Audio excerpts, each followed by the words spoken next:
কি আমাকে সবাই ভুলে গেছো নাকি? আজ অনেকগুলো মাস বাদে তোমাদের সামনে নিয়ে এলাম আজকে আমার একটা নতুন ভিডিও। তো এবার তোমরা বলতেই পারো এতদিন আমি কোথায় ছিলাম? আসলে যেহেতু মাম্মাম অনেকটাই ছোট সেই কারণে আমার ভিডিও করতে একটু অনেক সমস্যা হয়ে যেত। ইউটিউব, ফেসবুক দুটো মিলিয়ে। ফেসবুকে যারা আছো আমার ফ্রেন্ডরা তারা তো জানোই যে আমি ফেসবুকে রোজই মোটামুটি ফটো, ভিডিও, ভ্লগ আপলোড করি। বাট ইউটিউবের জন্য আলাদা করে কিছু করা ইম্পসিবল হয়ে যাচ্ছিলো, যার কারণেই আমার ইউটিউব থেকে একটু বিরতি নেওয়া। যাই হোক, মামাম যেহেতু এখন অনেকটা বড় হয়ে গেছে, এবার থেকে তোমরা প্রত্যেক দিন আমার থেকে অন্তত সপ্তাহে 2-3টে ভ্লগ তো পাবেই। যাই হোক, তো আমরা এখন মনে করছো যে কোথায় যাচ্ছি? আরে কাল তো সরস্বতী পুজো। যাই হোক, ভ্লগটা তোমরা আজই দেখতে পাচ্ছ, সরস্বতী পুজোর দিনই দেখবে।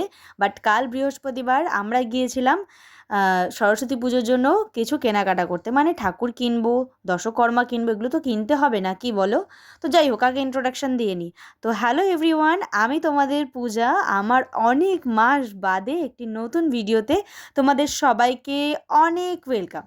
আমি জানি আমার আগের ভিডিওগুলো তোমরা যেভাবে ভালোবাসা দিয়েছিলে, এইবার যে নতুন ভিডিওগুলো ছাড়বো সেটাও তোমরা অনেকটাই ভালোবাসা দেবে। যাই হোক, আমরা প্রথমে ঠাকুর সিলেক্ট করলাম, যে এই যে ঠাকুরটা দেখলে এই ঠাকুরটাই কিন্তু আমরা দুজনে মিলে পছন্দ করেছি।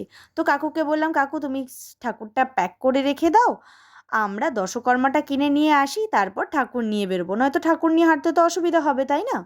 তো দেখো, আমরা চলে এসেছিলাম মুচি বাজারে ঠাকুর কিনতে। তারপর আমরা এখন রোড ক্রস করব। রোড ক্রস করে আমরা চলে যাব মুচিবাজারে মার্কেটের ভেতরে দশকর্মার জিনিসপত্র কেনাকাটা করতে। তো যাই হোক, আচ্ছা বলো তো, আমাকে কারা কারা মিস করলে এতদিন আমি ভিডিও দিইনি বলে? আমার কিন্তু পুরোনো ভিডিওগুলোতে তোমরা অনেকে অনেক রকমভাবে কমেন্ট করেছো।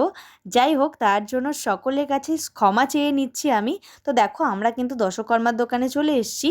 এখন আমরা আর আচ্ছা একটা কথা বলো তো, দশকর্মার দোকানে আসলে কাদের কাদের বেশ ভালো লাগে বলো তো? আমার না খুব ভালো লাগে এই কর্পূর ধুনোর গন্ধ, মানে অসাধারণ লাগে। জাস্ট মনে হয় যেন পুজো পুজো ব্যাপারটা কাজ করে মনের ভেতরে।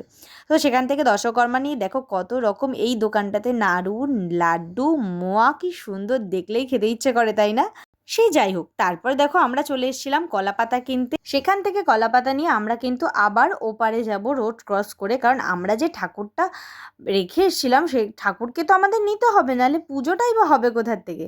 তারপর ঠাকুর নিয়ে বরের হাত থেকে দশকর্মার ব্যাগ আমি নিজে হাতে নিলাম এবং ঠাকুর দিলাম বরের হাতে, কারণ বিশেষ করে এই ঠাকুর নিয়ে হাঁটতে না আমার ভীষণ ভয় লাগে, যদি হোঁচট খেয়ে যাই, যদি হোঁচট খেয়ে যাই। যাই হোক, তারপরে দেখো আমরা চলে এসেছিলাম বাড়ির কাছে। তারপরে বাড়িতে এসে আমরা ঠাকুরকে রেখে এলাম 3 তলায় ঠাকুর ঘরে। যেহেতু আমার ঠাকুর ঘরটা ছোট, তাই আমার পুজোটা বেডরুমেই দিতে হয়।